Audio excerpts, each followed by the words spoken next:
Mr. Speaker, sir, I welcome this opportunity which has been provided by this honorable House to discuss this statement which I made the other day before the honorable members.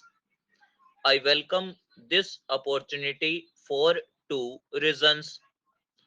First, it gives me an opportunity of removing some misgivings which are entertained by the honorable members.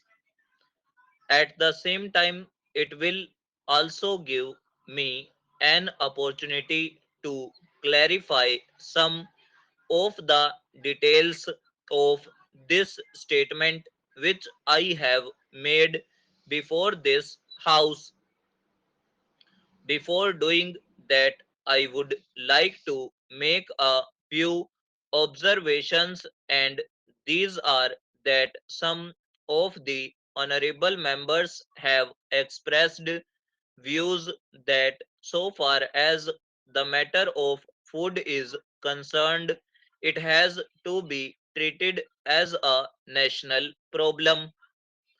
I do agree with those honorable members who have suggested that so far as this problem is concerned, let us have a national outlook and let us not bring politics into it, and let us try to see how we can overcome the difficulties with which we are faced, how we can make food available to our people at a reasonable price, and how we can help in the increased production of food grains and cereals and other commodities so that we may not have to face this kind of difficulty in the future. Sir, the second thing which I would like to point out is that I think the time has come when we should be clear in our mind that this is not because of preconceived ideas that we had placed a certain policy before this House and before the country last year. We thought that the policy of takeover would help us in having an effective control over the surplus so that there may be no scope for speculators on the other hand, and there may be no distortion of prices on the other hand, and it may be possible for us to provide the food grains which are the essential commodities for the existence of our people at a reasonable price to our people, and particularly the vulnerable sections. That was the main objective or idea underlying this policy. So far as procurement is concerned, that was a procedure in order to implement that particular policy. When some people say that we have reversed our policy or that we have surrendered our policy regarding food grains, I do not agree to such a view. So far as my friend Mr. Mishra is concerned, and so far as my friend Mr. Madhu Limai is concerned, they did not expect much good out of the policy which we have enunciated this time, but they have not told us what is the better policy which can serve the objective which we have placed before ourselves. Sir, I would like to point out one thing. There is no question of surrender and there is no question of reversal in our policy. I can reiterate and emphasize that so far as this government and our party are concerned, we accept the socialist path as the proper path for the purpose of development and progress of this country.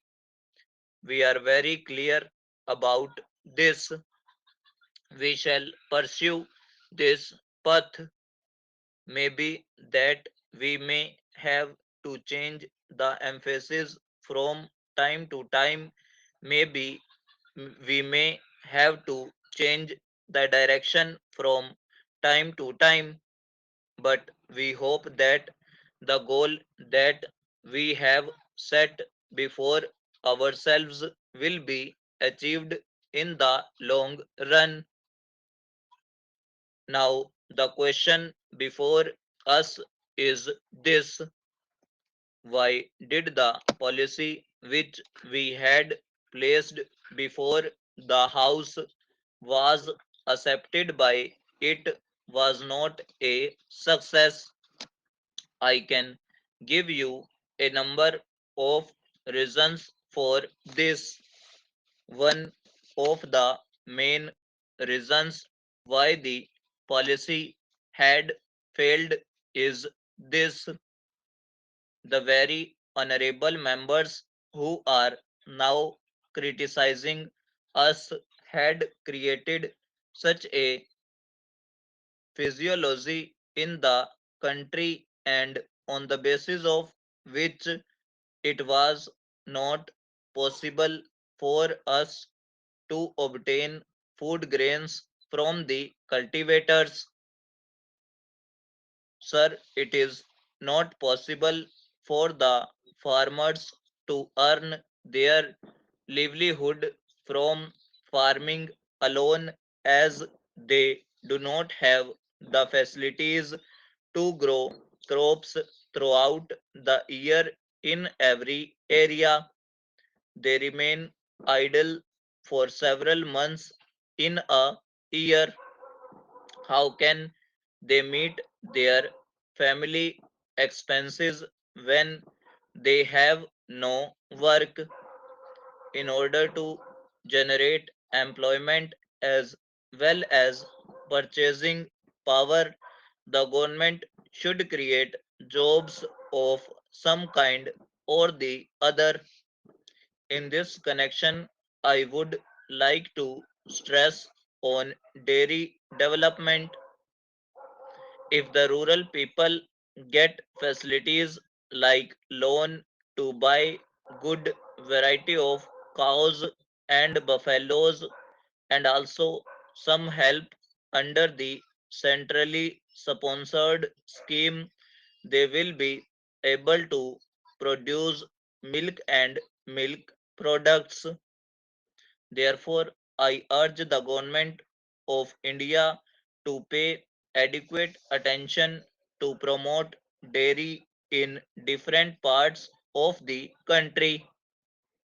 I hope the government will pay attention.